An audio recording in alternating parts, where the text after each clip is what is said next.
আপোনালোক সকলোৰ বাবে খুবেই ভাল খবৰ।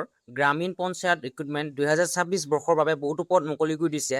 আপোনালোকে যদি ইচ্ছুক প্ৰাৰ্থী হয় তেন্তে আবেদন কৰিব পাৰিব। এই ভিডিঅ'টিত মই আপোনালোকক এডুকেশ্যন কোৱালিফিকেশ্যন, বয়সৰ সময়সীমা, এই পষ্টটোত আপোনালোকে আবেদন কোনসকলে কৰিব পাৰিব আৰু আপোনালোকৰ চিলেকশ্যন প্ৰচেছ কেনেকুৱা ধৰণৰ হ'ব, এক্সাম পেটাৰ্ণ কেনেকুৱা, চেলেৰী আৰু ইয়াৰ সৈতে মই আপোনাক জনাই দিওঁ যে আপোনালোকে কেতিয়াৰ পৰা কেতিয়ালৈ অনলাইন এপ্লাই কৰিব পাৰিব। সম্পূৰ্ণ তথ্য আপোনালোকে এই ভিডিঅ'টিৰ পৰা জানিবলৈ পাৰিব।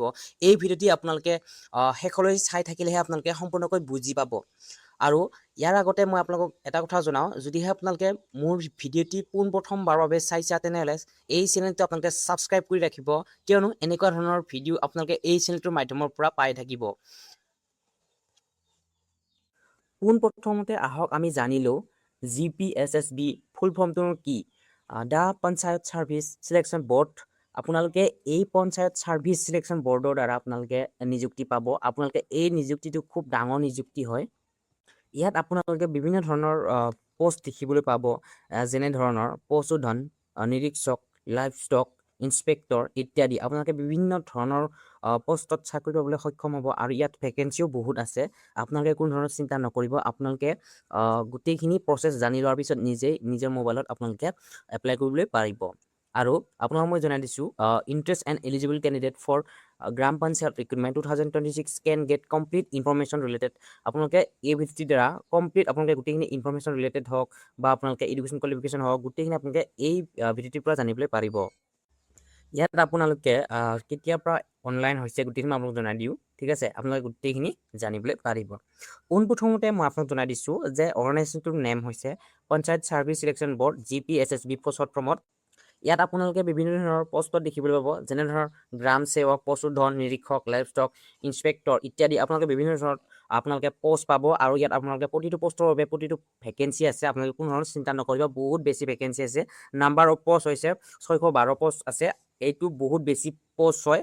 আপোনালোকে কোনো ধৰণৰ চিন্তা নকৰিব। আপোনালোকে ইয়াত 10 পাছৰ পৰা আপোনালোকে গ্ৰেজুৱেট লেভেললৈকে আপোনালোকে আবেদন কৰিবলৈ পাৰিব। সকলোৰ বাবে ইয়াত আপোনালোকে ভেকেঞ্চি আছে। ক্লাছ 10ৰো আছে, ক্লাছ 12ৰ আছে, গ্ৰেজুৱেট আছে, পষ্ট গ্ৰেজুৱেট আছে, গোটেই সকলোৰ বাবে ইয়াত পষ্ট আছে, ইনক্লুড হৈ আছে। আপোনালোকে ইয়াত গোটেইখিনি দেখিলে 612 পষ্ট হ'ল আৰু ইয়াত ষ্টাৰ্টিং ডেট হ'ব আপোনালোকৰ 16 এপ্ৰিলৰ পৰা ষ্টাৰ্ট হৈছে, ইতিমধ্যে ষ্টাৰ্ট হৈ আছে আৰু লাষ্ট ডেট হ'ল 7 মে'। আপোনালোকে 7 মে'ৰ আগত, ইতিমধ্যে আপোনালোকৰ হাতত বেছি দিন নাই, সেইবাবে আপোনালোকে অতি সোনকালে কৰক। 7 মে'ৰ আগত আপোনালোকে অনলাইনটো কৰি থওক। আপোনালোকে যদি 7 মে'লৈকে অপেক্ষা কৰে তেন্তে আপোনালোকৰ হয়তো ছাৰ্ভাৰ প্ৰব্লেম, তেনেকৈ নেট ইছ্যুৰ প্ৰব্লেম দিব পাৰে, ঠিক আছে। এপ্লাই মোড হ'ব আপোনালোকৰ অনলাইন।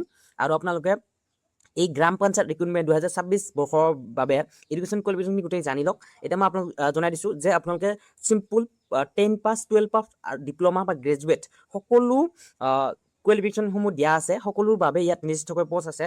আপোনালোকক গোটেইখিনি মিনিমাম হৈছে 10 পাছ আৰু মেক্সিমাম আপোনালোকে ইয়াত তেওঁলোকে নিৰ্দিষ্টকৈ দিয়া নাই যে মেক্সিমাম কিমান, ঠিক আছে। যিমান আপোনালোকে গ্ৰেজুৱেট, পষ্ট গ্ৰেজুৱেট আপোনালোকে যি কৰিছে গোটেইখিনি সকলোৱে পাৰিব, ঠিক আছে। প্ৰতিটো পষ্টৰ বাবে কিন্তু গ্ৰেজুৱেটসকলে সকলো পাৰিব, কিন্তু 10 পাছ সকলে গ্ৰেজুৱেট লেভেলত আপোনালোকে এপ্লাই কৰিব নোৱাৰিব, ঠিক আছে।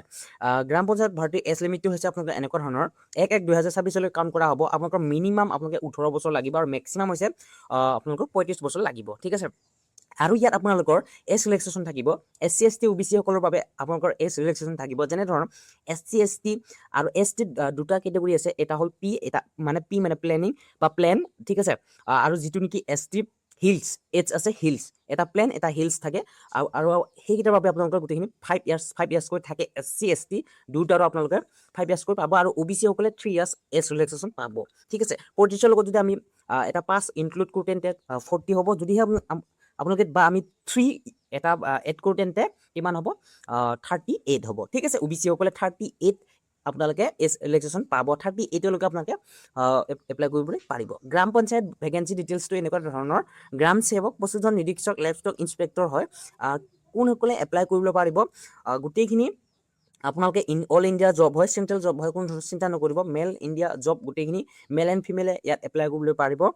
গ্ৰাম পঞ্চায়ত ভৰ্তি আপোনালোকৰ পে স্লিপটো কেনেকুৱা কি মই এই ভিডিঅ'টিৰ দ্বাৰাই জনাই দিছোঁ যে আপোনালোকে পোনপ্ৰথমতে মিনিমাম আপোনালোকে 35,000-ৰ পৰা আপোনালোকৰ চেলেৰি ষ্টাৰ্টিং হ'ব আৰু আপোনালোকে মেক্সিমাম ক'বলৈ গ'লে গ্ৰেজুৱেট পষ্ট গ্ৰেজুৱেট এচিষ্টেণ্ট যিহেকে আপোনালোকে সেইটো 1.5 লাখলৈ আপোনালোকে ইয়াত চেলেৰি পাবলৈ সক্ষম হ'ব ঠিক আছে এজ পাৰ ৰুলছ গভৰ্ণমেণ্টৰ ৰুল দিয়া আছে আপোনালোকে অফিচিয়েল নটিফিকেশ্যনটো মই এই ভিডিঅ'ৰ ডিছক্ৰিপশ্যনত দি থৈ দিছোঁ আপোনালোকে গৈ চাব পাৰে ঠিক আছে গ্ৰাম পঞ্চায়ত